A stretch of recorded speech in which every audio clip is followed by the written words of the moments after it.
neste momento. Boa noite.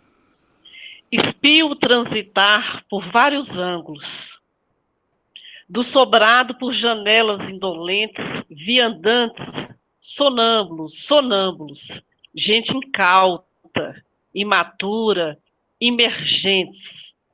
De vigília ao parapeito, sonolento, forço-me manter atento, despertado, para observar o desconexo movimento dos que sonham em presságio agitado.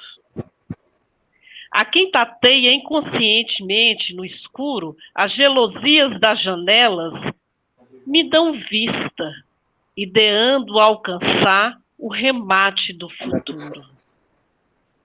Mudando e a sonhar vulgar conquista. Das janelas do sobrado, miro a praça e o anseio de quem dorme noite e dia, se julgando consciente e que se abraça, fútil à vida, à vaidade, à morfina. Boa noite, sejam todos e todas muito bem-vindos. Estamos iniciando essa videoconferência, que será gravada, e parte do vídeo correspondente será disponibilizado no canal Vamos às Barrancas do Rio, no YouTube. Esse canal pretende ampliar o alcance da produção literária do Médio São Francisco. Vamos às Barrancas do Rio é um projeto de extensão de iniciativa do curso de pós-graduação e ensino de língua portuguesa e literatura brasileira do Instituto Federal do Norte de Minas Gerais, Campo de Januária. Pretendemos reunir nesse espaço interessados em ler e conhecer as obras que tangenciam as realidades e singularidades ribeirinhas. Nesse sentido, serão realizadas oficinas para leitura e discussão de textos, buscando estabelecer diálogo com escritores, dramaturgos, produtores e analistas culturais, numa tentativa de aproximação e apropriação do saber artístico produzido nessa região. Infelizmente, pouco conhecido do público e ausente das escolas e centros universitários. Tá gravando? Assim serão realizados 9 encontros quinzenais, entre setembro e dezembro de 2020, por meio de videoconferências hospedados no aplicativo Google Meet. A oficina recebe o nome de O Mundo Visto pelas Janelas do Sobrado, a poesia de Vicente Bastos. Essa oficina terá duração prevista de 1h30 aproximadamente. Eu sou Marli Frois, professora do Instituto Federal do Norte de Minas Gerais, do campus Diamantina, mas já atuei por 9 anos no campus Januário, no período de 2010 a 2019.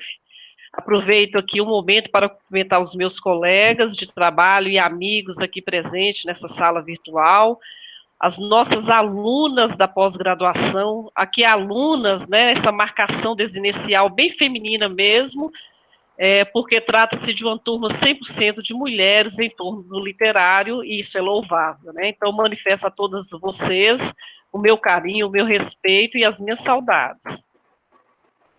Gostaria de cumprimentar, na pessoa do poeta Vicente Bastos, a todos os artistas de Januária que cantam, proseiam, dizem a literatura e modelam a arte e a vida abraçados pelo Rio São Francisco. O nosso convidado dessa oficina, poeta Vicente Bastos, nessa noite falará a nós através de várias janelas. Essa janela virtual, que esse momento nos impõe, e do qual lançamos mão produtivamente.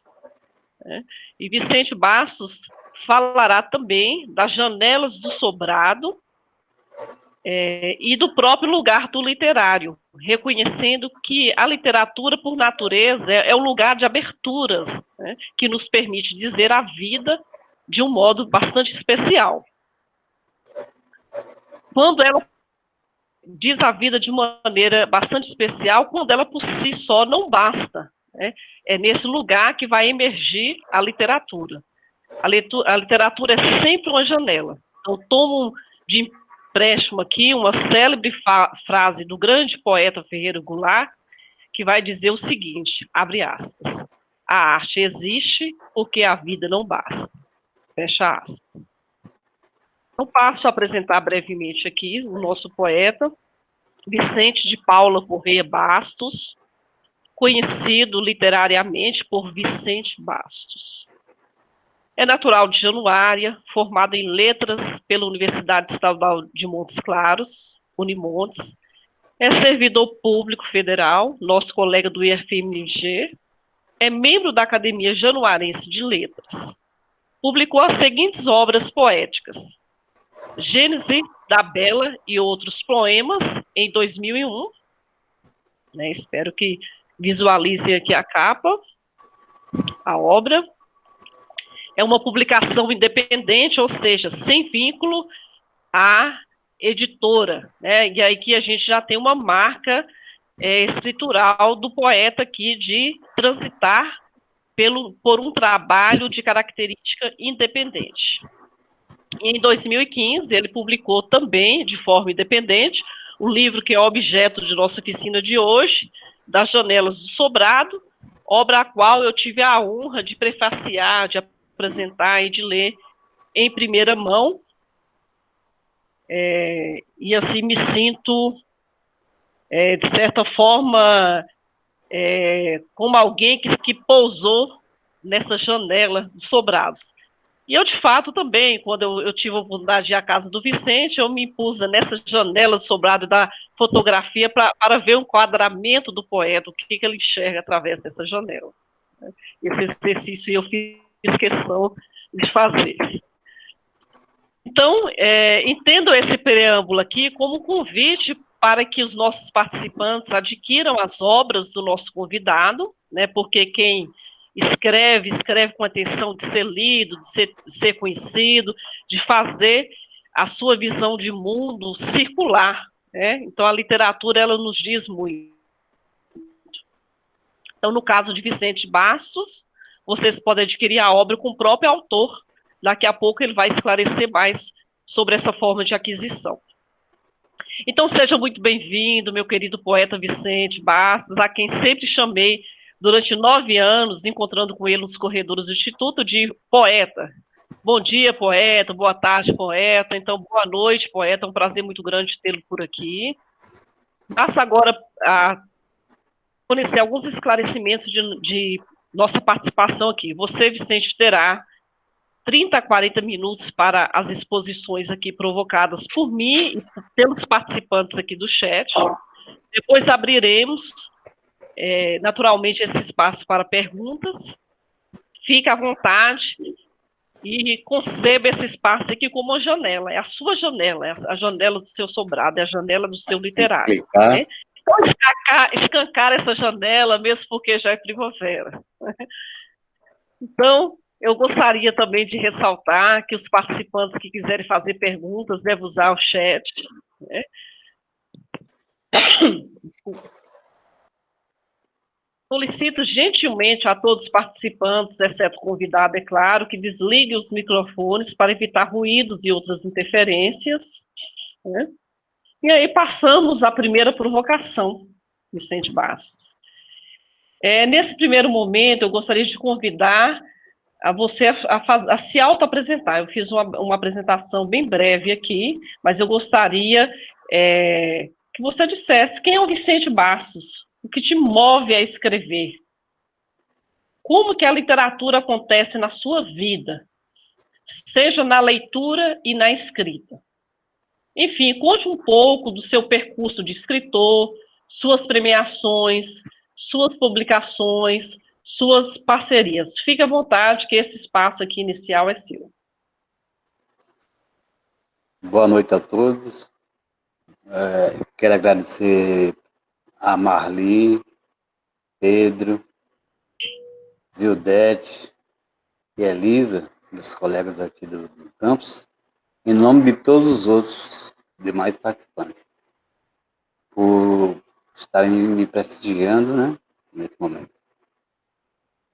A questão que você colocou de como, ou seja, o que me motivou a começar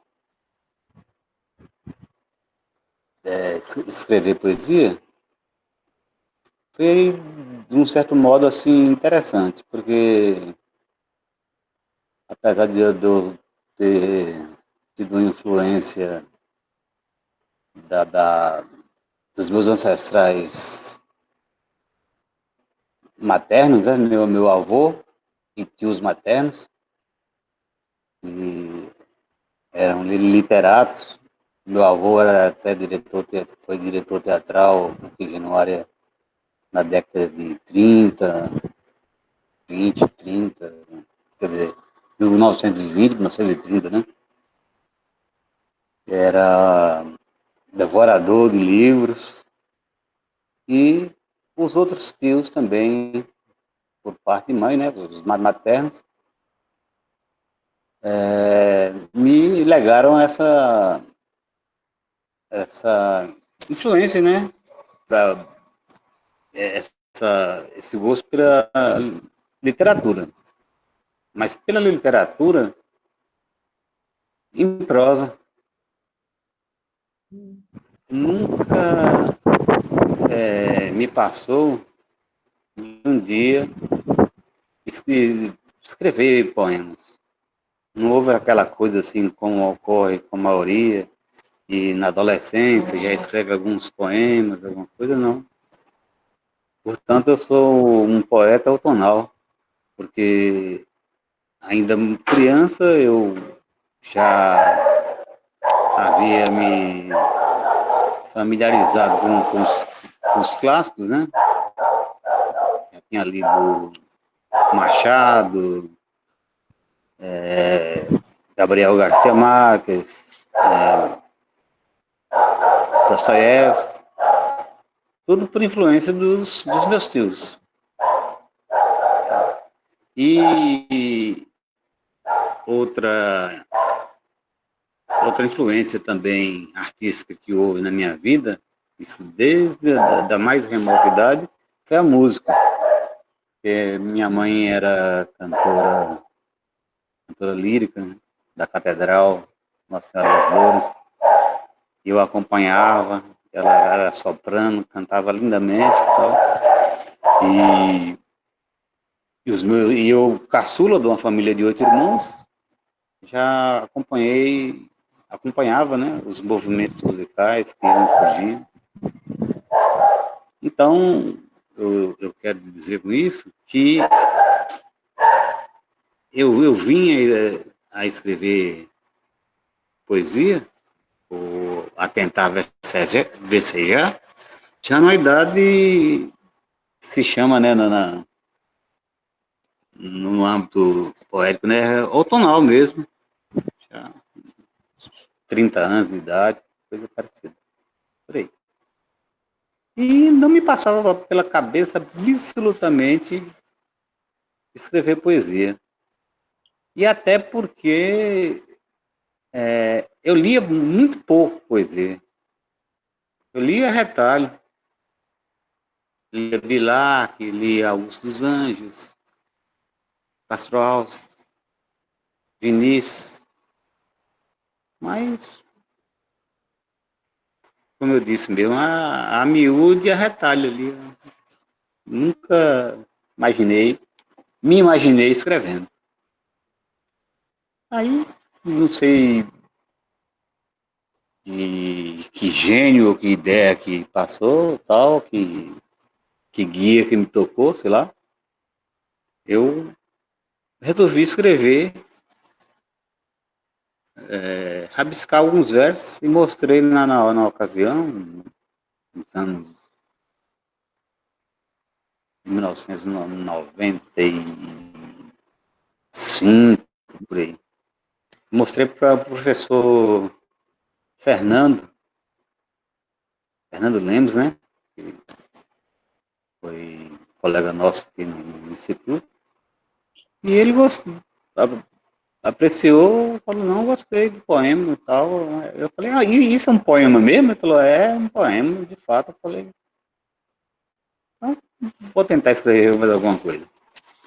Daí em diante, eu me ingressei no curso de letras e foi quando apareceu a minha mestra, Dora Ney Matos, Uhum. e me alavancou. Falou, não, você tem muito potencial, escreve sim e tal. E também, no decorrer do curso, né, fui tomando conhecimento, tomando pé da poesia em si.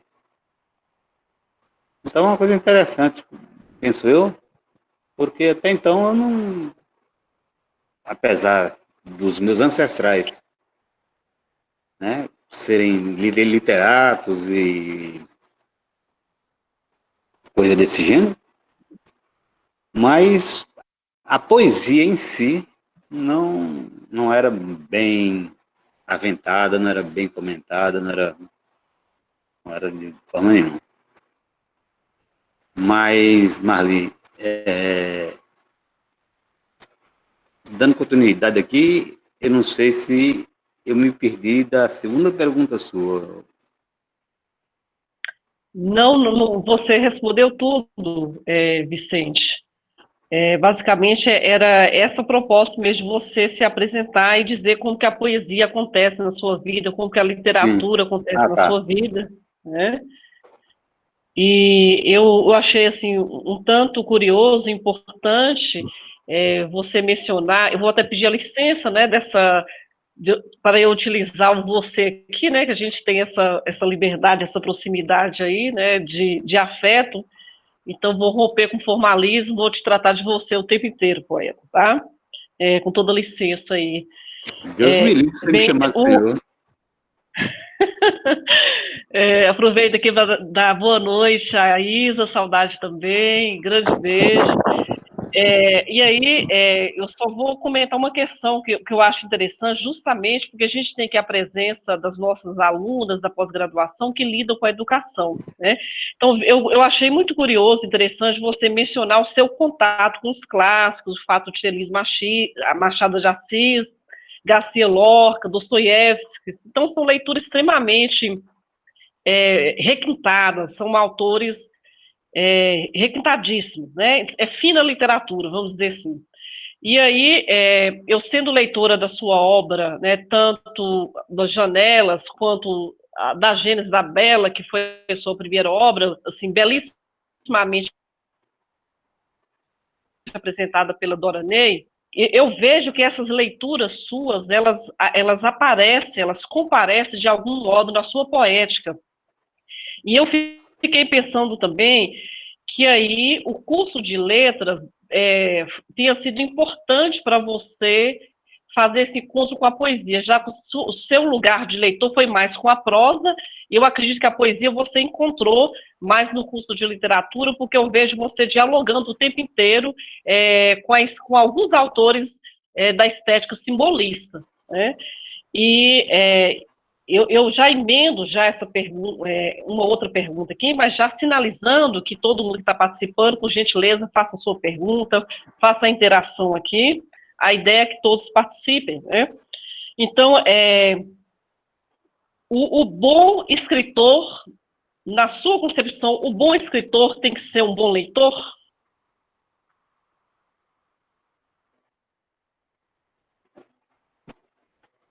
Sim, acredito porque eu tive uma experiência bastante interessante nesse aspecto aí, nesse sentido que você está falando. Quando eu escrevi Gênesis da Bela e outros poemas, eu escrevi da maneira tão amadora, sabe? Que escrevi a meu belo prazer. O que me deu na cuca, na telha, eu coloquei no teclado e pronto. Mas aconteceu um fato marcante. O livro foi elogiado por muitos fileiro e tal, mas aconteceu um fato marcante, foi o meu encontro com José Antônio de Souza, ilustre escritor, dramaturgo januarense, falecido ano passado, cujas obras podemos citar a novela Rabo de Saia, o roteiro de Grandes Sertões Veredas, o lindo romance que nenhum januarense deveria partir desse plano sem ter lido, que se chama Paixões Alegres. Então, esse encontro com o Zé Antônio foi fundamental para minha escrita, para meu desenvolvimento, porque ele esteve lá em casa, e lá no sobrado, né?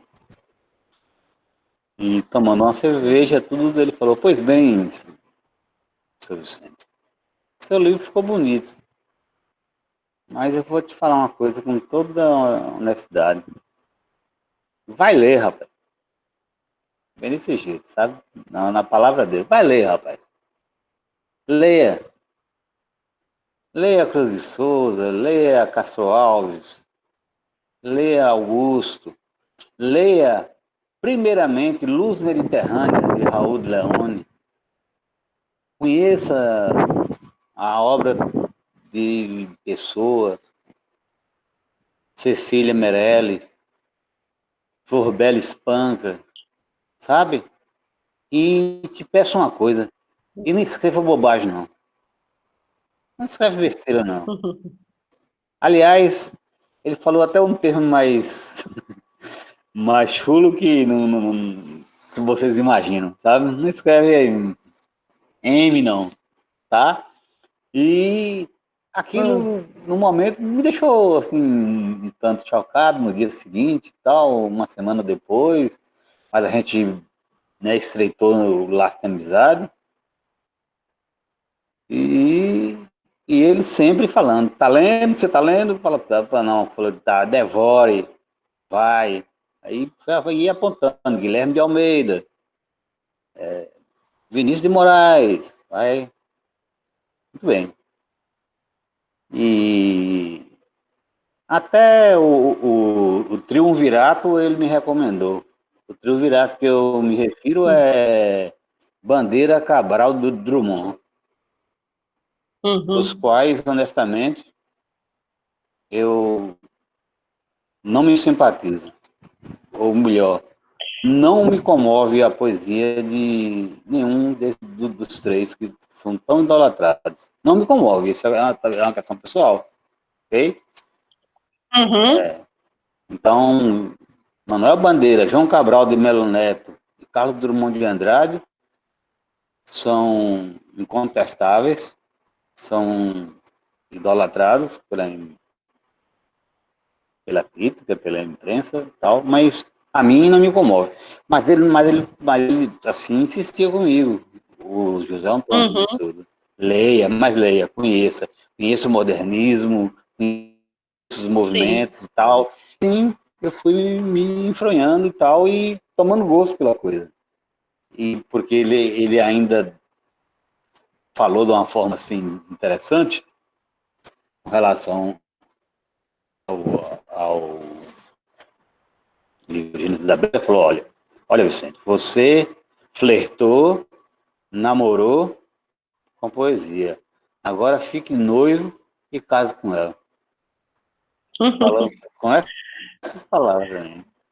Aí eu falei, olha, vou aceitar o desafio. Aí comecei mesmo, aí lendo e fui, e com curso de letras, e com orientação constante de minha querida Dora Ney, eu fui tocando em frente e tal até conceber o das Janelas do Sobrado. Mas para isso, Fantástico. eu já tinha lido, li assim, pelo menos o essencial, sabe? Assim, li, ou seja, fiquei noivo. Acho que até me casei, né, com a poesia, sei lá. Acho que sou casado com ela. A gente casa, às vezes divorcia da poesia também, mas é normal. Às vezes volta, né, reconsidera uma relação, enfim. Mas aqui, Vicente, é maravilha te ouvir, viu? Gostei demais dessas imagens, de você de contar essa história desses encontros que foram importantes para você repensar a sua poética. Eu acho que é isso mesmo. O poeta, o escritor, sempre está nessa incansável busca de amadurecer a sua escrita, né? A Valéria Couto aqui no chat está dizendo que o casamento deu muito certo. A Denise Ximenes está dizendo que os poemas do livro da Janela Sobrado são lindíssimos. Uma mistura de requinte e simplicidade ao mesmo tempo, que está encantada, né? E aí eu gostaria só de recuperar uma fala aqui, sua, que para mim não é nenhum problema, mas eu sei que tem muita gente enciumada aí que pode não receber muito bem. Eu achei muito corajoso da sua parte você dizer que Bandeira, Cabral e Drummond não são poetas da sua maior apreciação, você reconhecendo que eles estão num lugar especial do literário, justamente porque estão ali no divisor de águas da literatura brasileira, porque eles são importantes justamente para trazer a brasilidade, colocar a cor local.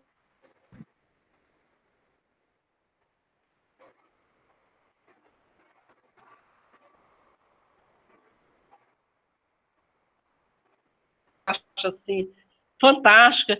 Eu já gosto muito do Bandeira e do Cabral, mas eu compreendo porque do seu menor apreço, vamos dizer assim, porque são autores modernistas e a sua poética está mais alicerçada numa tradição, né?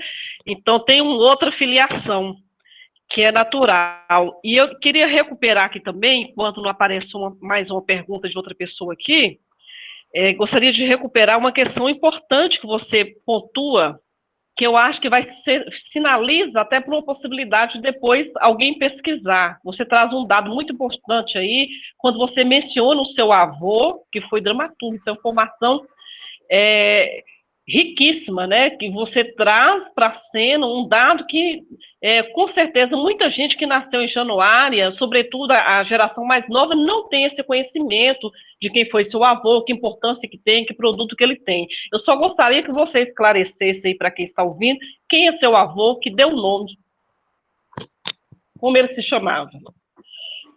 Meu avô se chamava José Teixeira Bastos.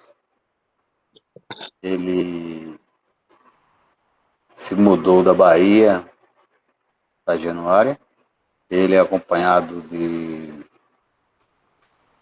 outro irmão, que era o Tibério Teixeira Bastos. Foi prefeito na década de 1940, foi prefeito municipal. E João Teixeira Bastos. Os três se mudaram da Bahia para Januária. Perfeito. Sim. Desculpe. Pode concluir, Vicente, por favor. Não, até a conclusão é essa, que quanto à biografia deles, ou dados mais anteriores, né, sobre eles, você até me fez agora despertar, porque quem poderá versar melhor sobre isso é o meu tio, o único tio materno, o único tio que ainda eu tenho aqui nessa existência, né? E se chama Heráclito Bastos, muito conhecido, intelectual, muito lido, muito letrado também. E ele, por ser mais velho que eu e tudo, E a sua fala aí me fez pensar em recorrer a ele sobre mais dados, né, sobre o meu avô, que era o pai dele, né? E, de fato, Uhum, como a memória januarense é parca, né, infelizmente, uhum. e nem eu próprio reconheço, sei dizer, assim, quais as obras que meu avô trabalhou, tal, né? Certo? Eu fico Eu fiquei devendo. assim, eu fiquei provocada porque de repente tem aí uma possibilidade de recorrer aos baús, né, Pois às é, caixas, enfim, de repente tem material, uma fonte de pesquisa importante que ninguém lançou mão ainda, né? Mas perfeitamente. fantástico. É. E aí, enquanto outra pessoa, uma aluno faz uma pergunta aqui, eu vou fazer uma outra provocação, tá? Mas depois eu queria que você mais à frente falasse das suas parcerias e premiações, né? Sem preocupar, assim, de querer Ah, fazer um movimento narcisista, mas que você falasse quais são as suas parcerias. Eu sei que você teve poemas musicados, isso é fantástico. Mas vamos na provocação 2 aqui. sim. O poema das Janelas do Sobrado, esse poema que eu disse inicialmente, na minha abertura aqui, é o poema que dá título à obra, né? Das Janelas do Sobrado. Aí eu te pergunto, o que é e o que foi possível ver das janelas do Sobrado que mereceu ser registrado na sua poesia? Mas veja bem, Marli, há uma década atrás, ou aproximadamente, eu, eu tolhi, né? Eu fiquei muito tolhido da vida social, propositadamente, tá? Eu tinha uma vida social bastante ativa, mas por conta de fatores assim que eu nem sei explicar, não houve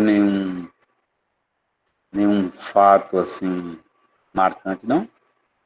Decididamente eu fiquei bastante recluso. E como você bem conheceu lá o Sobrado, de lá eu criei,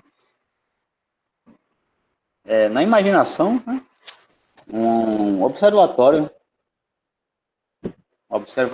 do que se passa no mundo moderno. A agitação, a frivolidade, a ambição, materialismo das pessoas, sabe? Aquela coisa de buscar lugar no futuro, sabe? A inversão de valores, sabe? Imposto pela grande mídia e que dá aquelas gelosias, né? Que eu cito no poema, das gelosias da janela, né? Eu faço assim uma metáfora, né? E dali eu fico espiando as pessoas que estão indo, passando para ir para os bares, para as festas, para em busca de um entretenimento que bastante imposto,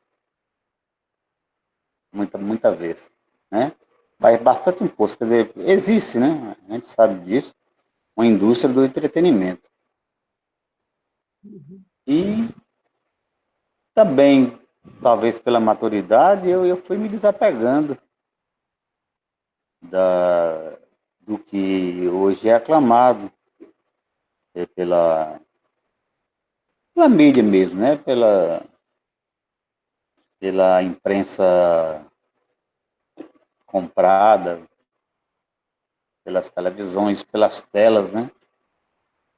E que é imposta à juventude, a, imposta à juventude mesmo, e a começar da infância, como Ariano Suassuna cita numa das hilárias palestras dele, né?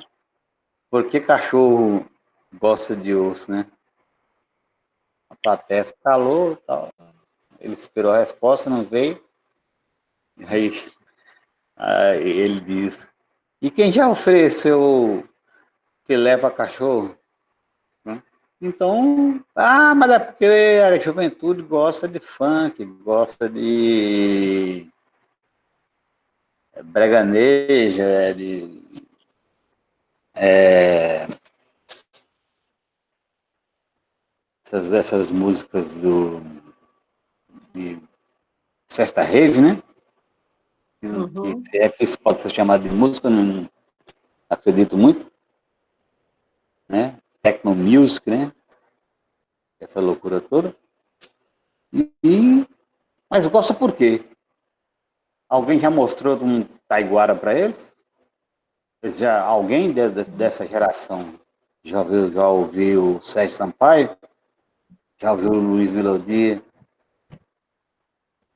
Né? Então, eu cito assim as janelas como um observatório porque dali eu fico imaginando e tecendo algumas críticas nesse sentido e também captando também sentimentalismo e a degradação ambiental nossa região, do Velho Chico e tudo, sabe? Então, é um ponto de meditação de onde eu me postava, né? E que muita vez me vinha inspiração. Pensa isso. Fantástico, Vicente. Obrigada. A Isogotri te pergunta, Vicente, o poema Desdita se refere a alguma rua específica, né? Só lembrando aqui um trechinho, né? Veio-me a notícia desgostosa, ó pobre rua, nua e vulgar. Furtaram-te a pedra preciosa, pousou-te um triste murmurar, e o sol inclemente a açoitar, o transeunte roto e enfadado, ficou-te a chuva a enlamear, o trânsito torto emaranhado. É lindo, belíssimo, mas não vou ler tudo, não, vou deixar o convite para quem não conhece. Então, que rua é essa? Esse poema eu escrevi de uma maneira tão despretensiosa, sabe? E ele até ingênuo mesmo. Mas é baseado em fatos reais, né? É a Rua Padre Henrique, porque na ocasião eu transitava muito por aquela rua, até nos idos ainda que tinha ônibus para a gente ir para o campus, né? Lá pro Instituto. E às vezes eu parava e aí havia uma moça mais jovem que trabalhava numa loja dessa rua, da Rua Padre Henrique, né? E um certo dia me disseram que ela havia conseguido outro emprego e tal, e não trabalhava mais ali na Rua Padre Henrique. Aí então eu fiz esse drama, né?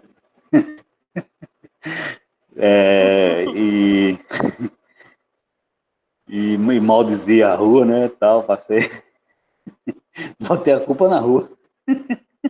Ai de ti, né? Não é mais ou menos isso que eu falei? Mais Ai de de ti. ti, rua pobrinha, bem mais ai de ti que de Ai mim, mais de ti estarás que de mim, estática né? sozinha. Ai mais de ti que de mim, porque eu vou saber onde é para onde que a moça tinha ido, né? Para que rua, que trabalho que foi e tal. Eu falei, é bem simples esse poema, mas ficou interessante, né? Ficou singelo, né? E é um poema que, inclusive, aqui no chat apareceram até mais pessoas comentando, né? Aqui a Denise também gostaria de saber mais um pouco sobre o poema, né? Se for possível, gostaria que o senhor discorresse sobre o contexto do poema da Egita, belíssimo, você já fez isso agora, né? E a Sandra Pereira pergunta, no poema fala de nunca estagnar, nunca silenciar, essa inquietude de não querer parar no meio do caminho é o que te move a escrever? Não é bem isso, não. Não, não se refere à questão de escrita, não. É um apelo a mim próprio para não me estagnar no tempo e no espaço, sabe? Uhum, uhum. Que eu prossiga, apesar das intempéries, dos desânimos, das agruras da vida e tal, é mais nesse sentido. Mas não é que coisa assim que para me impelir a prosseguir escrevendo, não, sabe? É mais mesmo na questão da vida mesmo, da vida terrena. Eu tenho uma pergunta aqui, Marli, Perfeito. que está me inquietando o tempo Sim, todo. fica à vontade, Zil.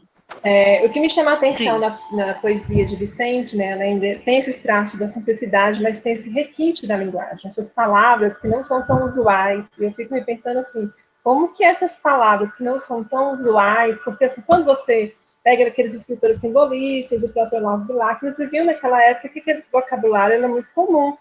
E Vicente é um homem desse tempo, do agora, né, desse momento. Como que essas palavras vêm assim? Eu fico vendo cada palavra ali, assim, gente, isso aqui nem é tão usual. Como que essas palavras vêm para te ajudar a compor e, de certa forma, elas ficam ali na poesia de uma forma ali, parece que foram feitas para ser encaixadas ali, né? Mas assim, eu quero saber assim, onde você busca essas palavras, como é que elas vêm, assim, é do próprio ato criativo, porque não são palavras tão usuais, assim, se a gente for observar. Não sei se você entendeu minha pergunta, se as pessoas Não, perceberam isso. entendi e até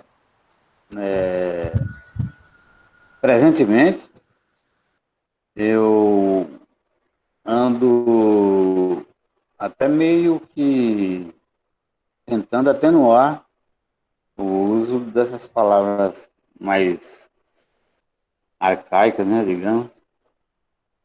Mas, primeiramente, é porque os poetas que mais eu me...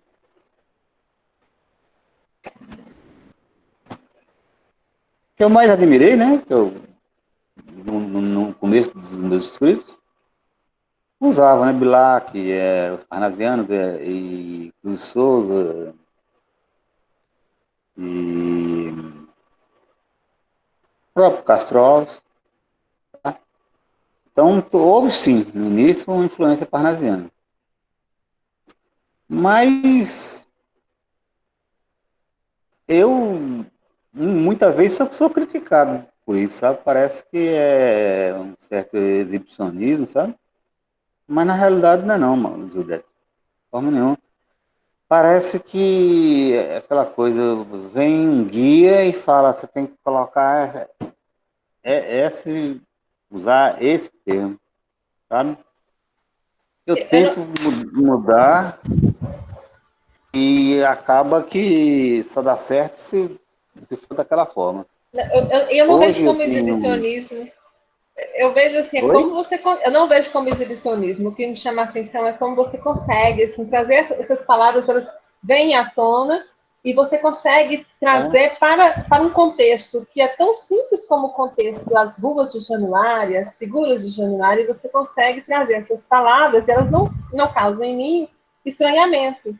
Né? Me faz recordar esses poetas, o Augusto dos Anjos, o Castro Alves, o próprio Cruz de Souza, e que me admira é como você consegue, assim, essas palavras, como que elas vêm. Aí você está falando que parece que alguém te guia, né? Uma coisa assim intuitiva, porque para mim eu vejo a complexidade de você buscar essas palavras. Para mim seria muito complexo trazer essas palavras que não são tão usuais, que a gente não usa, que não faz parte do nosso dia a dia. A maioria das leituras que a gente faz não tem esse tipo de vocabulário, e você consegue trazer para as janelas do sobrado, que falam de coisas assim, simples, mas você consegue trazer esse vocabulário tão rico e tão refinado, né, de certa forma, para a sua poesia. Isso é admirável para mim, eu acho louvável, como que você consegue reatualizar escritores, trazer essa linguagem de Castro Alves, do Olavo Bilac, do Augusto dos Anjos, e trazer para um momento, junto com palavras tão do nosso dia a dia aqui. Você faz essa combinação, e que isso é o diferencial para mim da sua poesia, né? Eu vejo isso como um diferencial, né? Eu acho isso bacana, e eu fiquei intrigada para saber como é que você consegue isso, porque para mim eu acho isso de uma complexidade. Na minha percepção, para mim é complexo esse fazer, né? Você ter esse vocabulário ali tão à mão, parece que é tão simples, né? Você foi lá, puxou e veio. E para mim não é. Era isso. Justamente, mas eu repito, né, que às vezes eu sou criticado por isso, sabe? Como se eu saísse peneirando, sabe? Pensando, tal, palavras para enfatizar, mas não acontece isso absolutamente, sabe? Parece que essas palavras é que procuram o meu teclado, sabe? Não sei, é uma coisa assim, um tanto estranha, eu acho. Sabe, surge, estou escrevendo aqui, daí a pouco vem um termo rebuscado, um termo em desuso, e quando eu olho e falo, mas que jeito, né? Porque só vai dar ritmo, só vai dar rima ou métrica se for com essa palavra. Aí, diante dessas críticas e diante do mundo, desse mundo, tentando, sabe, suavizar mais, até por conselho de um grande amigo, extremamente culto, intelectual, Paulo Roberto Ribeiro, né? Ribeiro, quem não conhece, foi professor do Campus Januária, até enquanto, na época que se tornou Cefet, corrida aposentado, e reside em Uberlândia, e ele me critica. Ele fala, rapaz, maneira nessas palavras suas aí, porque hoje a vida está muito dinâmica, ou melhor, a dinâmica da vida hoje é outra. Só quem é que vai ficar agora consultando dicionário para ler poema? Então, pega mais leve e tal. E, de algum modo, Judete, isso tem surtido efeito, sabe? Não que eu tenha abandonado, sabe, uma coisa que, naturalmente, eu te falei, é um estilo meu. Mas eu tenho procurado, sabe, substituir certos termos, né? Certas palavras, para facilitar e para direcionar mais entendimento do poema e acompanhar mais os temas. Mas eu acho que esse é o seu diferencial, essa linguagem, esse requinte dessa Sim. linguagem apurada nos dias de hoje, para mim é o seu traço, é seu estilo. Eu acho que se você fugir disso, perde-se o Vicente, eu acho, né? Tenho essa impressão, porque assim, de todas que eu li, sempre você se depara com um vocabulário, você fica parando assim para pensar, nossa, e encaixa ali perfeitamente, né? Lógico que às vezes o dicionário faz necessário para você entrar na essência da poesia, mas esse é seu diferencial, isso é o Vicente. Então, quando eu encontrar qualquer texto que tenha esse linguagem, esse vocabulário, automaticamente eu vou reconhecer você ali, né? Porque faz parte do seu traço poético, do seu estilo poético, e isso que eu admiro na sua poesia. Não vejo nesse sentido como que você deve alterar isso daí, né? Que de repente pode ser que você deixe de ser o Vicente, né? Essa poesia que a gente conhece dele. Não, mas eu não estou afirmando. Eu até acrescentaria, Suzete, me permite aqui, que é o leitor que tem que chegar nessa poética, né? Ele tem que dar conta de chegar. E com certeza você vai ter leitor para sua poesia, Vicente, né? Um leitor mais sofisticado. E eu acho assim que as suas leituras, de algum modo, elas respondem, né? Você da literatura fina. Então, ela vai responder nos seus escritos, de todo modo, né? Sim. Então, eu não quis prosseguir. Eu não quis dizer que vou provocar uma mudança. É apenas aconselho e é uma troca de ideia diária que eu estou mantendo com o Paulo, que eu respeito, admiro demais, que é também poeta. Paulo é tudo, né? Paulo, ele é um ET. E ele me pediu para pegar mais leve. Pega mais leve, rapaz. Então eu estou tentando pegar mais leve. E, sabe? E de certa forma, estou conseguindo. Eu agora estou com um livro pronto, né? E cujo título eu posso adiantar para vocês, será Quase com reticências. E se eu conseguir publicar, né? Quando conseguir, ninguém sabe como é que está o futuro desse mundo maluco, será quase e a outra parte a antologia poética, sabe? Para aproveitar o embalo e deixar o legado, né? Posso. Bacana, Mas eu Vicente. mas eu não vou abandonar meu estilo por conta, sabe, porque se eu tentasse escrever como Quintana, com a simplicidade de Quintana ou de Drummond, seria um fracasso, sabe? Tenho certeza. Ou de o Wallace Salomão, tal. Você até adiantou, Vicente, aqui para a gente, era uma pergunta que eu ia fazer justamente isso. O que o leitor pode esperar? Então, o leitor pode esperar já no futuro próximo a publicação do Quase, né? Eu lembro que você tinha me contado dessa questão. Tem um poema que me provoca muito, e ele foi mencionado também numa das perguntas, que é o Anemizado, né? Jamais pude imaginar Sim. este eu ao redor, você um rio anemizado em tinto leito, a míngua no imundo sanatório um corredor. Por aí vai, né? Então, a gente lendo e relendo da Janela do Sobrado, do ponto de vista estético, né, a gente, conforme a própria professora Zildete observou, é uma poesia muito bem cuidada, muito bem trabalhada. A gente percebe a questão da musicalidade, que é garantida pelas rimas, pelo ritmo, pela metrificação. Todo esse cuidado formal, e esse cuidado formal também,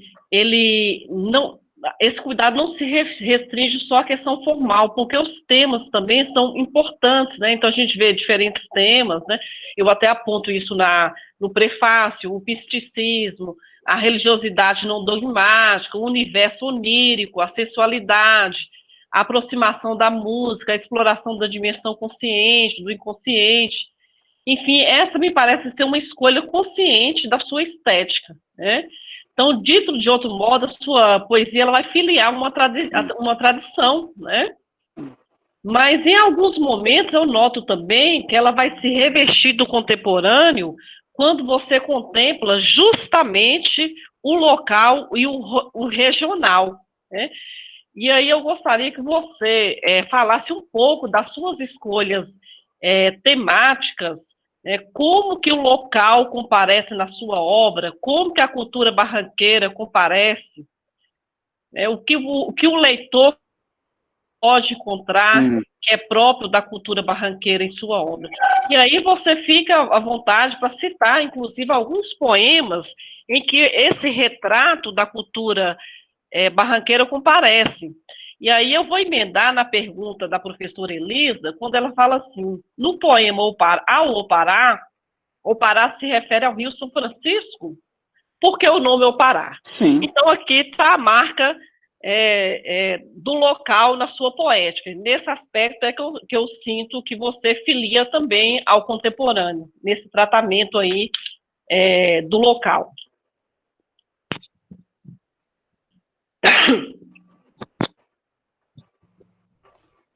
sim. Agora, quando eu, em meus poemas, eu faço referência ou denúncia, crítica, e uso as figuras regionais aqui do norte de Minas, não significa exatamente que a minha intenção é seja uma poesia regionalista, absolutamente. Simplesmente eu uso a região que eu moro, que eu sempre morei, né? Eu uso o rio da minha aldeia, né? Para pintar como se eu estivesse pintando uma tela. Porque como eu iria versar sobre o Sena, ou sobre o Mississippi, ou sobre o Reno, ou mesmo sobre o Nilo, não tinha como, né? Então, essas imagens me vêm porque eu conheço. Por, por exemplo, eu não sei quase nada do mar, como diria, como diz, né? Ana Carolina, né? Eu que não sei quase nada do mar, como é que eu vou escrever sobre o mar, sabe? Então, eu escrevo o que está próximo, né? É o que está pousado, né? É a musa que está pousada à minha frente, como se estivesse desenhando uma tela, sabe? Então, eu até gostaria de deixar isso assinalado, que a minha poesia, se perceber, essencialmente ela não é regionalista, sabe? Uhum. Agora, os personagens, os panoramas são, certo? Uhum. Porque não adianta que tá eu lá falando de Mama África, né? Tal. Sei de toda a problemática de lá e de tantos outros povos, de tantas outras regiões. Hoje a gente tem acesso a tal, mas eles não estão aqui à minha frente, né? Então eu vou tentar desenhar, né? Desenhar no teclado aqui, nas letras, o que eu vejo, o que eu sinto, o que eu sofro, é o sofrimento do nosso povo norte-mineiro, sabe? E é dessa forma. Mas, usando isso, vocês podem perceber que a temática, ela se expande, ela é universal. sabe? Ou pelo menos essa é a minha intenção, sabe?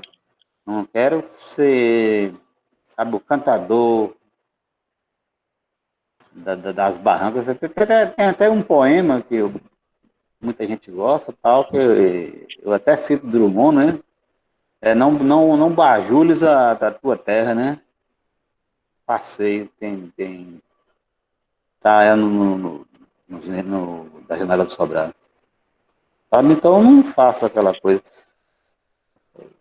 Eu acho que o único poema mesmo assim em que eu fiz uma exaltação a Januária com uma dedicatória muito carinhosa foi Princesa Januária. E Uhum. até foi segunda colocada no Festival da Canção e Poesia promovido aqui em 2011. E outro poema foi Bailada. É um poema que talvez eu diria assim, é Castro-Alviano, né? Talvez. Eu pensei muito no Adeus de Teresa quando eu escrevi aquele poema e tal. Bailada que e fui premiado em primeiro lugar. E em segundo, José Januário. Foi o único poema assim que eu fiz uma exaltação, sabe?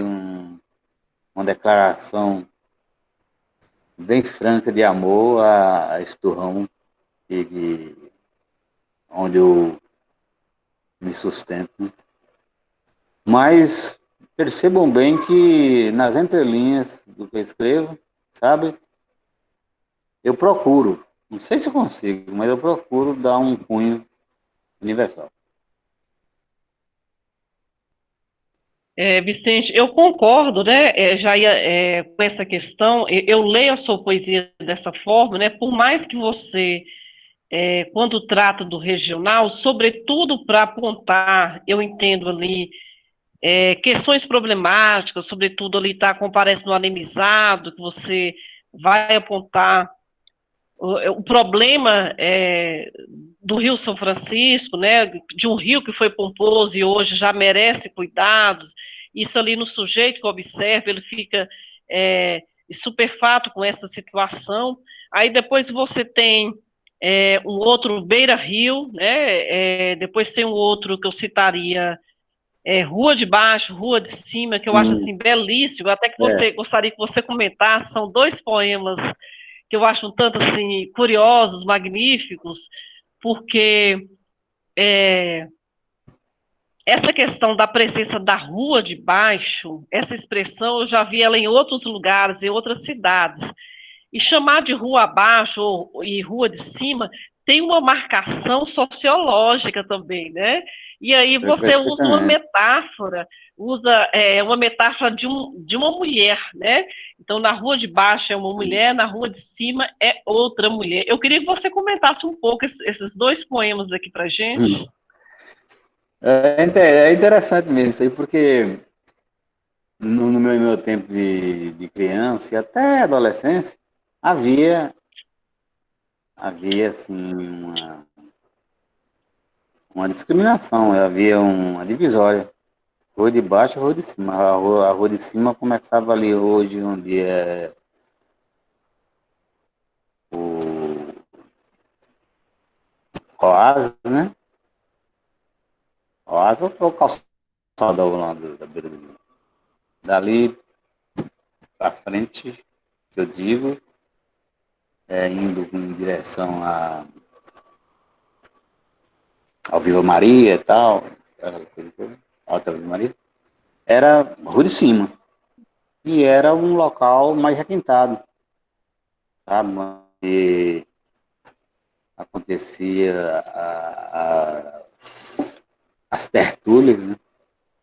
E as moças iam no final da tarde com os rapazes em família, coisa. Né? E também, fazendo parte da Rua de Cima, existiam, né? Os cabarés também, porque ali onde era o Hotel Sobradão, tal, a Rua Dom Joaquim, era Tabaré, da Rua de Cima. Ou seja, a divisória era mais ou menos ali, é uma linha imaginária, mas bem ali no Sobradão.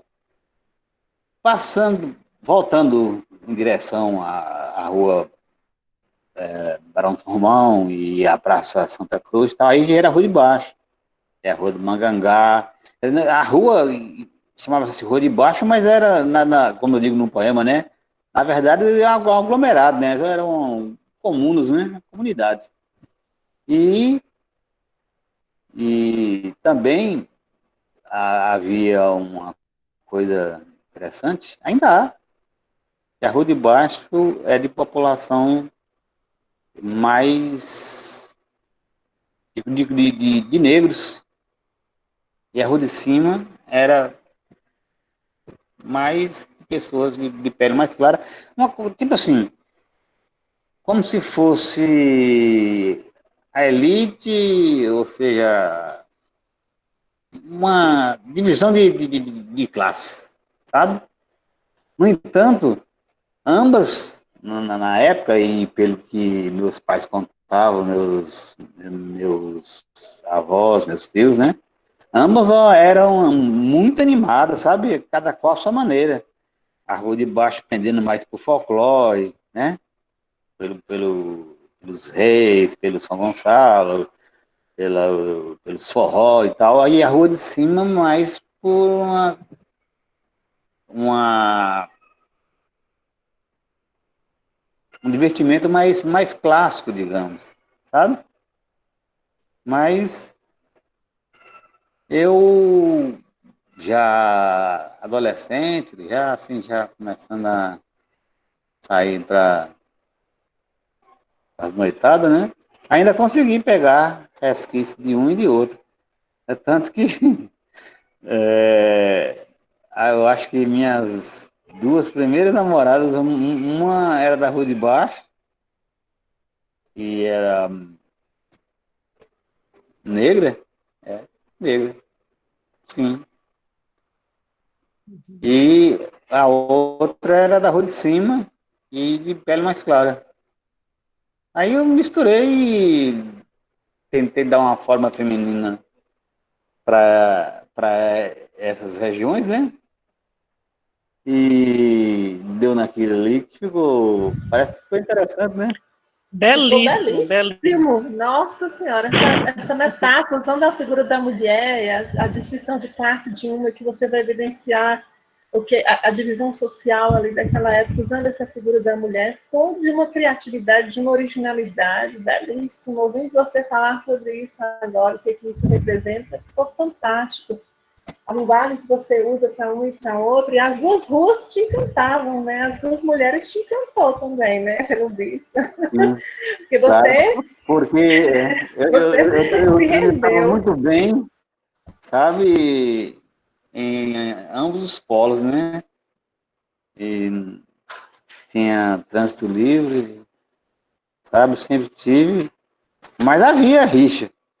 No tempo mais antigo, o pai me contava que havia rixa, às vezes encontrava aquela coisa de garotada né, dos anos 30, 40, dava briga tipo de gangue e tal, só sem essa violência moderna, né? Era briga de soco e tal. Mas havia uma rivalidade muito grande. Mas eu consegui contornar, sabe? Eu sempre procurei ser diplomata e tal, e eu sei que eu transitei bem pelas duas. E E se aí rendeu aos falei, encantos das duas, né? eu falei, se eu fizer o poema a rua de cima, a rua de baixo vai ficar com ciúme. Então vamos, a rua de baixo e a rua de cima. Muito bom. E eu acho, principalmente o Rua de Baixo, de uma sensualidade assim, na medida, maravilhosa. Eu vou pedir licença só para ler um trecho aqui. Rua de Baixo, mulata, ebânia, de beira de rio. Cutes trigueiras, seios hirtos, coxas fartas, carne dura, noite morena em quarto crescente. Cheiro de fêmea, tarrafa na água aguardente. Suas curvas salientes ondeiam como o Oparar, bem ali ao lado, mas tal rua nem é rua, é uma comuna. São pruas, viçosas, peles nuas. Seu cantar, rumbar, balança os seus folguedos. Segue dengosa, vai faceira e nem se expõe à dor. Mas antes lhe fui suor ao pé da Santa Cruz, fiando em São Gonçalo com fé em Nosso Senhor. Modesta, mas fuliã, vai ver, sofre, mas reluz. E seduz, e seus requebros me atiçam os instintos. Suas gingas me agitam, suas chínfaras me excitam. Ê, camará, bem bom, coxa prego, ê, mangangá. Por suas ruas abaixo, eu me acho, eu me sou. Que delícia de poema, Vicente. Você gostou, né? Se Belíssimo, mistura, né? Aquela Vicente. Ai, sensualidade da lindo. mulher, da rua. Fantástico, fantástico, genial. Eu acredito. Elisa pergunta aqui, desculpa, sim. Sim, sim, pode falar. Diga, poeta. Não, eu não estou ouvindo, todo ouvido. Tá. A Elisa pergunta aí, Tertúlia era um sarau? Era tipo um sarau com banda de música, né? Sabe? Já havia declamações e danças, mas desculpa, que agraciava mais a elite, sabe? Era onde havia a, a capitania dos vapores, sabe? Os viajantes que vinham, tá?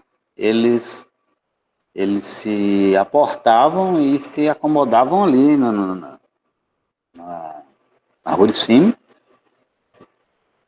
E as tertúlias eram realizadas em casas de família. Né? Eram saraus. O baile começava um pouco mais cedo, tal, né? E frequentado por gente mais abastada. Era isso aí. Ok. Tem um poema seu, eu já mencionei, né? Que é um poema bem do qual eu gosto muito, que é Sobre Todas as Coisas.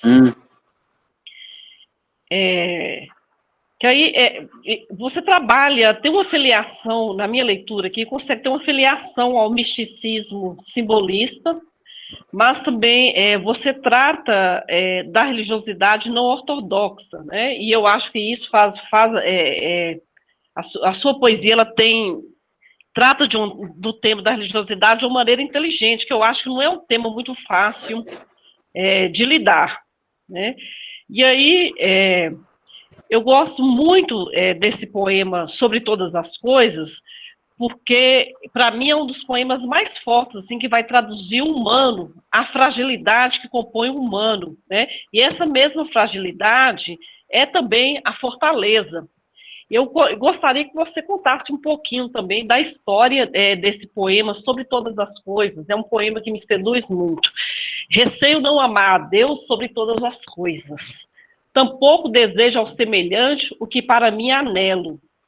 Humanamente, minha alma custa crer no diáfano, no intangível. E entanto seja Deus o bem-te-vi, a mangueira, flores, borboletas, o gato Gil, o alegre canto dos galos do quintal lá de casa. Seja Deus o sol, a lua, o rio, a chuva sobre o cerrado. Seja o mel, o fel, o amor, a dor, a cruz, a flor, a luz. Pater et mater. L'esprit definece sendo Deus, portanto. Então bendigo, louvo e me sensibilizo a todas as coisas. E então respeito, me solidarizo e até amo o semelhante. E também o do semelhante, na respe de Jesus. Pois é, eu acho que eu fui feliz nesse poema porque eu expressei o meu lado panteísta, né? Simplesmente foi isso, foi essa a minha intenção. Embora eu tenha uma formação católica bastante arraigada, né? Minha mãe era cantora lírica do coral da catedral, já acho que eu mencionei isso antes. E eu era coroinha e era para eu ser padre. Era desejo de mãe. E talvez até arrependimento meu, né? Estaria hoje de boa, né? Estaria tranquilo daqui. Quem sabe até eu me tornaria bispo e vocês todos aí teriam que beijar o anel e tal, mas eu não sei o que foi e a tentação não deixou. E eu não fui pro seminário e tal, e tô aí sofrendo sob o sol, como todos nós. Pois bem, mas brincadeira à parte, eu até minha adolescência, até o início de minha adolescência, eu era católico, eu era coroinha, sabe? E a missa várias vezes por semana, 3 vezes, 4. Era muito. Tinha livre acesso lá, sacristia, tudo. Até sino eu já bati, já tocava sino. Mas com o passar do tempo, eu comecei a duvidar, né? Comecei a questionar mesmo os dogmas da Igreja Católica, né?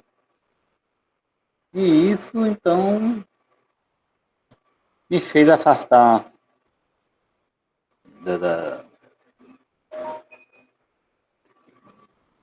de ser assíduo, né? De ser um frequentador assíduo da igreja Católica.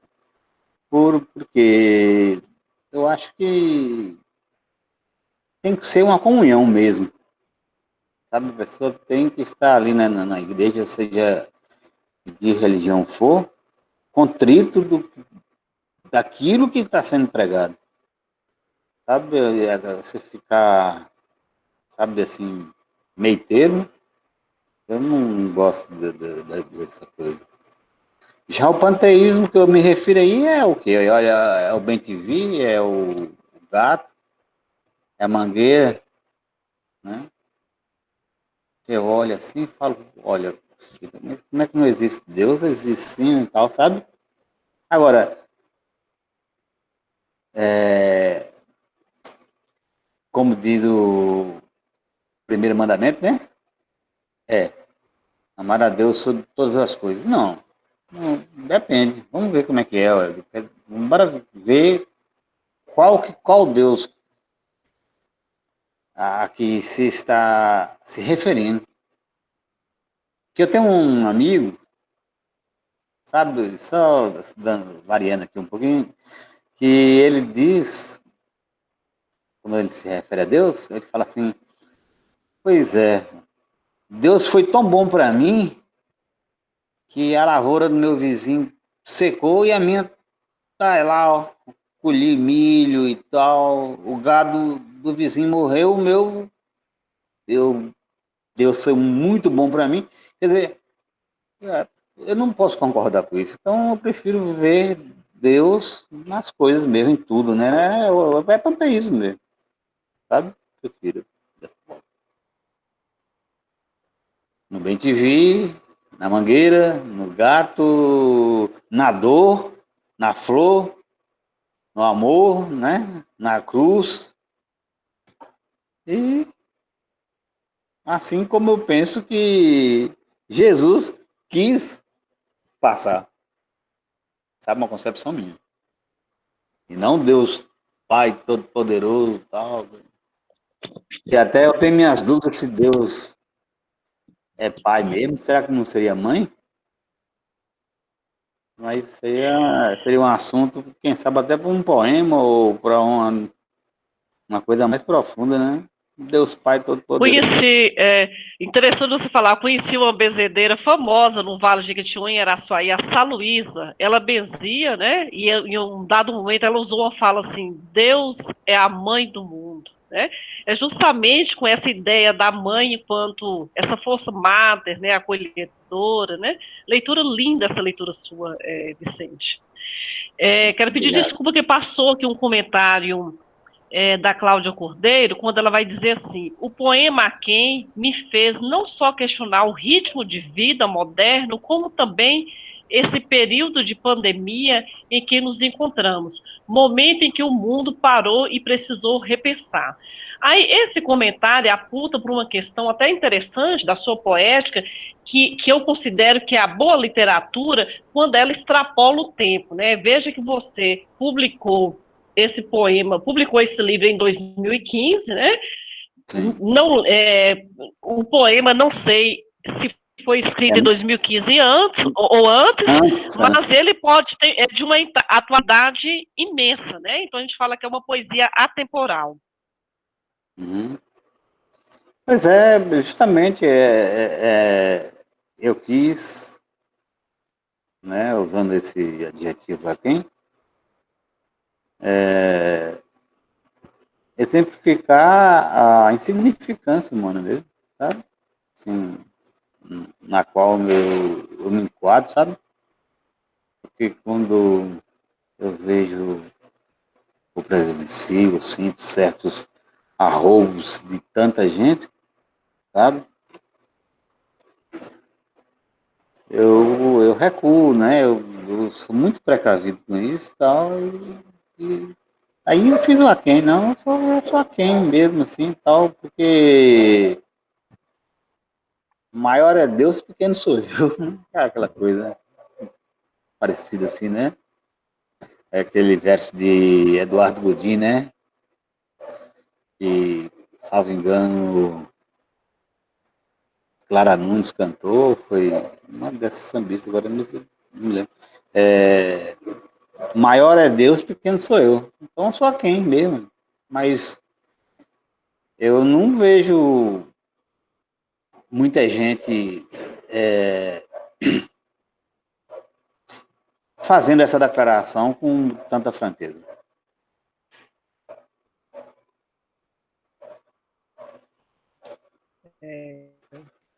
Perfeito.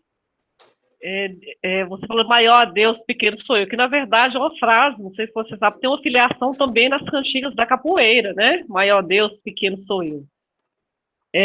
Eu vou agora, eu gostaria de saber sobre o seu processo criativo, Vicente, né? Eu te relendo, eu lembrei muito de um conceito do poeta e músico e crítico literário estadunidense, Exa Pound, né?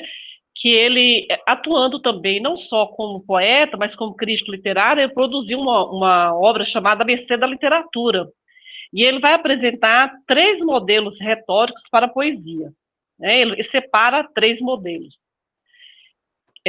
A melopeia, que seria uma poesia que prioriza a sonoridade, a musicalidade, né?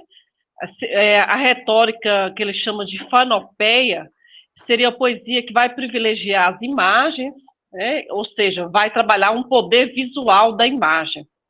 E o que ele vai chamar de modelo logopeia seria a poesia que vai priorizar os conceitos, os jogos de ideia, a combinação da forma do conteúdo.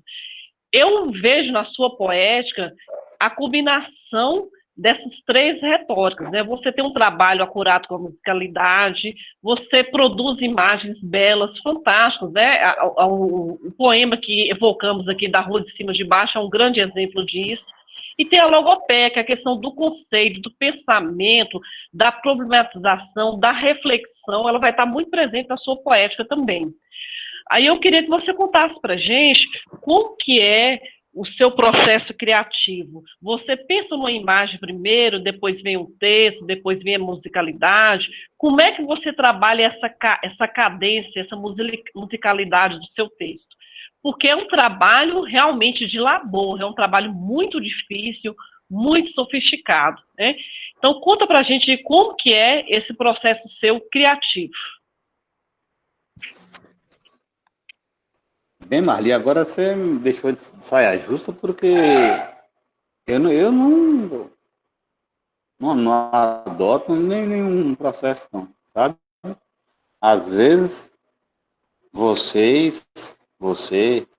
Pedro, Paulo Ribeiro, Dora, fala, esse poema seu é de natureza simbolista, ou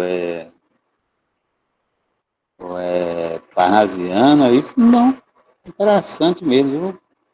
Eu começo escrevendo assim, parece que pura inspiração, sabe, sem nenhum propósito, sem dar uma, não. Às vezes, claro, eu tenho lido alguma coisa parecida, ou ouvido alguma letra de música também que eu trato, no, mesmo que lá de poesia, né? Porque, enfim, é a mesma coisa. Mas, sinceramente, sabe, eu não sei dizer como que ocorre, que eu não faço nenhum planejamento. Às vezes eu estou fazendo uma caminhada, sabe? Sempre eu caminho solitariamente, e eu tenho muitos costumes solitários, né? À noite, então. E a ideia me vem, sabe? Ou às vezes em um local completamente adverso e tal, mas me vem aquela ideia ali, tudo como se fosse uma iluminação, sabe? Uma coisa assim, meio metafísica, sabe? Sei lá. Porque, sinceramente, eu falei saia justa por isso, porque eu não uso nenhuma metodologia para escrever. Não, vou querer escrever dessa forma, não. Hein? Você pode ver que eu tenho poema com rimado, metrificado, com verso branco, com, né, Soneto, né? sonetos. Então, é o que bateu na cuca aí, vai. Eu não tenho. É mais na coragem, sabe? Na coragem, na inspiração e na transpiração. Aí vou pro teclado e coloco e tal. Aí olha ali, alguns poemas eu nem reviso, sabe? Outros eu escrevo num fôlego só, sabe? Em poucos minutos. Outros eu fico pensando um dia e tal, depois eu lembro de outra ideia e incluo. Ou excluo alguma coisa, tal, assim é mais elaborado, sabe? Mas as mais das vezes não, sabe? Como se fosse, como se entrasse pronto na minha mente, na minha alma, sabe? Aí eu venho e escrevo. Aí se alguém me pergunta, se você me pergunta, mas o que Agora, as inspirações, logicamente, a gente tem, né? Eu me baseei em alguma coisa, em algum fato, em alguma coisa que eu vi ou que me contaram, né? E aí é outra coisa. Ou que eu senti na pele mesmo, né? Algum sofrimento, alguma amargura, alguma decepção, sabe? Mas, sinceramente, eu não me apego, não consigo, não faço muita questão de seguir um método, sabe? É porque eu não tenho, eu não tenho muita convicção das coisas. Não tenho convicção de quase nada, sabe? E Você me então, lembrou, você me lembrou Clarice, só fazer uma interferência, né? Eu escrevo para descobrir, né? E é isso mesmo. exatamente, sabe? Exatamente, sabe? Então, eu te peço até desculpa eu não saber explanar para vocês, né, que estão me ouvindo assim, o Não, método que eu uso, porque não tem método, é uma coisa igual o cozinheiro, o chefe de cozinha e tal, que ali parece que é o tempero, vai, coloca e às vezes nem prova e serve, todo mundo acha uma maravilha. Mais ou menos por aí, sabe? É bem instintivo, sabe? É bem por instinto. Na Eu diria. verdade, você respondeu, né? Por incrível que pareça, né? Talvez você não tenha parado para se debruçar sobre esse seu processo, que talvez não é nem a palavra método seria ideal, mas o seu processo de escrita, você acabou respondendo, né? Inspiração, a transpiração é aquilo que te provoca, vem uma ideia, vem um pensamento, ocorre em lugares inusitados. Então assim, você acabou. Indignação, sentimentalidade, às vezes, né? O estado de espírito, ou a beleza que me vem às retinas, né? Sabe aquele ali, então, me clareia meu espírito e tal. Eu vou e escrevo. Mas é o que eu posso dizer. Vicente,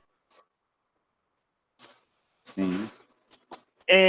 poeta querido, obrigada aqui, a Ana Maria, gente, Marlene Queiroz, obrigada, incrível que é o poeta e a poesia, né?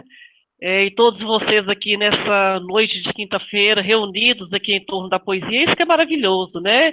E é gratificante, né, Vicente, para o poeta, para o escritor, ter os leitores, ter quem discuta, ter quem leia, né? Isso é fantástico. E eu aproveito o momento aqui para parabenizar o professor Pedro, Zildete, e a professora Elisa, tem mais uma outra pessoa, e os outros todos envolvidos aí, nesse projeto lindo, maravilhoso, né? Estão todos de parabéns, né? Eu acho que o nosso mundo carece mesmo de literatura. Muito honrado mesmo, sabe? Com a ideia, com o Você projeto de merece, vocês. poeta. Sua poesia pede, né? Sua poesia, conforme a Ana falou aqui, ó, Vicente, sua poesia nos encanta sim. Eu imagino, eu norte mineiro, eu tenho um orgulho muito grande, né, de saber que tem uma poética igual a do Vicente Basso, saber que tem uma poética da Suertes Viana, em Januária, saber da poética do João Damasceno, e isso eu vou citar todos aqui, são incontáveis, né? Cada um a seu modo, na sua vertente, nas suas inquietações, no seu estilo, mas eu acho que enriquece a cultura, né, barranqueira, né? Isso é muito fantástico. Vicente, nós estamos extrapolando o horário aqui, mas é uma pena muito grande, está tão gostoso, e eu queria te dar um espaço para você falar de algum poema seu que você gosta muito, que você gostaria de comentá-lo aqui, sabe? Que fosse um poema, que é um poema importante para você. Porque assim a gente fica falando aqui muito na qualidade de leitor, e às vezes não dá uma oportunidade para o escritor falar, olha, eu queria falar desse poema, eu vou deixar esse livro para você e agora nesse momento.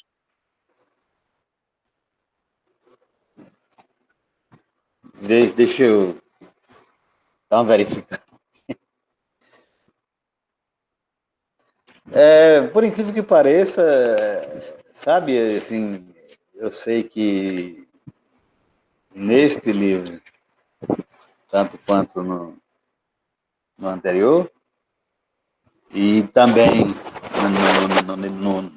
no que está sendo elaborado por mim agora, mas há um poema aqui que é singelo, sabe? Mas que eu tenho um xodó por ele, tá? Um xodó. E eu posso ler aqui? Por favor. Mas vocês querem saber, por curiosidade, como que ele foi concebido? É Antes, bom, poeta. Isso é muito bom. antes da leitura ou depois? Depois. Tá, depois da leitura, né? Tá. Isso é interessante. Explico Então, por quê, né? Porque aí o leitor, ele é um coautor. Ele lê, faz a sua leitura e recria. Depois você vem com a sua tá. explicação. Então eu vou ler o poema e depois eu vou explicar como ele foi concebido. Vez primeira. Quando eu a vi e ouvi a vez primeira, foi que fitei seus olhos verdes mar. E daí, breve, dei-me a lê-la inteira. Lendo-a, veio um dó de mim, ao lembrar de mim de quando eu fui eu mesmo. Um eu ao sol, ao léu, sorrindo ao vento. De mim, à noite, justo, isento e a esmo. Ao vê-la, ao velá-la, senti fugaz alento. E me vendo junto à graça, ao ite, à beleza, maliciosa e pueril, de moça e de menina, compreendi seu traço porcelana de nobreza. E quando me foi dado lê-la à minha maneira, ó, ai de mim, reportei-me à extinta esquina, receando fosse a vez primeira e a derradeira. Belíssimo. Eu já conheço a história, né? Que você já me contou. Contei? Agora, Não agora conte a sapequice para os participantes. Lindo pois esse é, poema. A Valéria está dizendo que é lindo. não foi nem bem uma sapequice, foi... começou de uma saia justa que Caio Bastos, meu filho, me colocou. Ele tinha uma namorada, já fazia algum tempo que ele estava de namoro com essa moça, e surgiu aqui em Januário uma garota, na época, com 15 anos, linda, linda, linda, linda mesmo, sabe? E aquele negócio de ficar, né? Então ele ficou com ela. Só que, né, ele, malandro velho, convidou a garota para ir para uma festa de família e tal. E para ele né, essa questão hoje de celular e tal, e foto aqui, vai pular, e selfie para aquilo, para ali. Ele falou, pai, toma conta da menina aí e tal. Cuida dela aí, que senão vai queimar meu filme. A outra acabaria vendo em qualquer rede social, uma coisa, né? Ele junto, e ele ficou, né? Fazendo firula, e eu passei a noite tomando cerveja e conversando com essa garota, jovem demais, mas muito linda e muito inteligente, sabe? Uma moça de família de classe média alta em São Paulo, sabe? Cuja mãe tem raiz aqui na região. E ela veio passar férias e tal, e eles se conheceram e tal. E eu fiquei encantado com a menina, sabe? Então, mas aí eu era apenas tipo um eunuco, né? Eu foi nessa, né? De eunuco mesmo. Fiquei tomando conta da donzela dele, para ele não queimar o filme, me deu essa incumbência E nasceu um poema bom. E daí que veio a coisa, né? Que quando eu digo, né? Ó, ai de mim, né? Reportei minha extinta esquina, né? Aí eu falei, se fosse eu, né? Que fosse da idade dele, né? Que tal, que tivesse na... Né? Mas... Aí é essa pequice, gente. Então, assim, a gente está extrapolando no horário aqui, eu peço até desculpas, né, mas está muito bom. E aqui, né, as duas obras, tapar o meu rosto aqui, né, a Gênese da Bela, que aí, Vicente, vou discordar só de uma fala inicial sua aqui, que aqui também eu já vejo que é uma poesia elaborada, né, na Gênese a Bela, eu já vejo uma poesia muito bem cuidada. É claro que esse aqui tem um outro amadurecimento. Sempre uma obra, a tendência é ela ter maior, a posterior ter mais amadurecimento. É a tendência, né? Mas aqui também não é uma obra menor que a Janela do Sobrado de jeito nenhum. Então, eu acho que vale a pena conhecer. E aí, nesse momento, eu gostaria imensamente de agradecer. É ótimo ouvir isso, sabe? Porque eu até, de certo modo... menoscabo um pouquinho Não é um filho menor, viu? Sabe? E aí, eu vou ceder o espaço para você fazer as suas considerações finais, já dizendo aqui que foi uma experiência extremamente encantadora essa nossa conversa aqui. Já agradecer toda a equipe do projeto pelo convite, por ter proporcionado assim, a mim essa possibilidade aqui de mediar, estar entre essas falas poéticas aí, seja as do chat, seja as que se apresentaram aqui. Então, Vicente, aproveite para dizer também como as pessoas adquirem a sua obra, né? Bem, aí suas considerações finais. Eu tenho ainda comigo alguns exemplares de ambos, sabe? E algumas pessoas já até me procuraram aqui em casa eu teria que deixar meu endereço e meu telefone, né? Hã? Então fez, Pedro tá me alertando aqui. Acesse, me adicione lá. Até bom que vai ser uma honra para mim. Quem quiser me adicionar, vai ser muito bom. Vicente Bastos Trovador. Vai lá, aí eu mando por mensagem. Acho que até a maneira mais fácil até. Dou meu endereço e tal. Eu estou em casa, né? Trabalho remoto, né? Então, qualquer momento eu vou estar aqui e passo o endereço através do Facebook, naturalmente, endereço, o Zap. E o valor é R$20. São R$20. Não, o valor é R$20. R$20. Marli. Ok? Oi. Sim. Para a próxima oficina. Elisa. Tá, eu já vi aqui. Estava deixando o Vicente concluir, né? Então, a próxima oficina vai acontecer dia 8 de outubro. Aí eu gostaria de dar o espaço, Elisa, para você falar mais aí, finalizar, né? Tem a informação também de que os participantes que tiverem 75% de frequência, eles vão receber o certificado, né? Então, vocês estão todos convidados para a próxima oficina, que vai acontecer dia 8 de outubro, no mesmo sistema, né? Nesse formato aqui do Meet. Mais alguma informação, Elisa?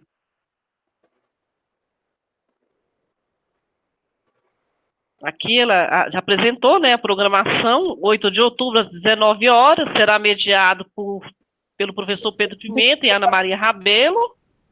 Leituras prévias, trechos de Cá Entre Nós, do romance de Dina Cordeiro. Quer adquirir a obra discutida nessa oficina? Exemplares disponíveis, banca da revista da Terezinha, na Praça Abadias Mota, 178 de Januária, fundos da Caixa Econômica Federal, e na livraria Cultura Januária, na Rua Coronel Serrão, 54, Centro, e tem aí o telefone, né? 3899-181-1719. Então, isso posto, queria imensamente agradecer a todos e a todas. Boa noite.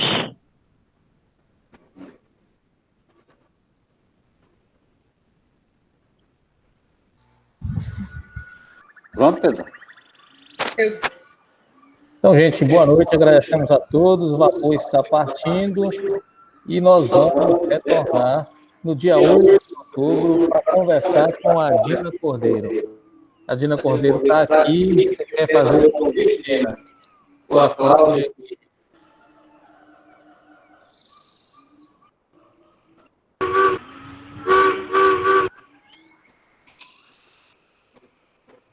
Então é isso, gente. Boa noite a todos e até o dia 8 de outubro. O vapor está partindo. Foi um prazer estar com vocês nesta noite de hoje. Obrigado, Poeta. Obrigado, Marli. Boa noite.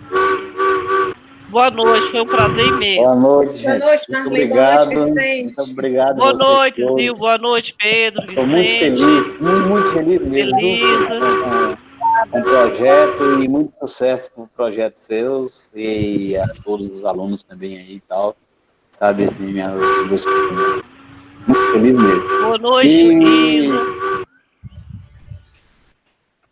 Boa noite, Elisa. Boa noite, todo mundo. Até o próximo partida, né? Dia 8, estaremos de volta ali no cais para pegar o próximo vapor, com Dina Cordeiro no nosso vapor, conduzindo o nosso vapor. Então, A Dina esperamos Cordeiro todos. está aí, uma boa noite para ela, uma boa noite especial para a Dina, caso ela tenha alguém que está por aqui. Boa noite.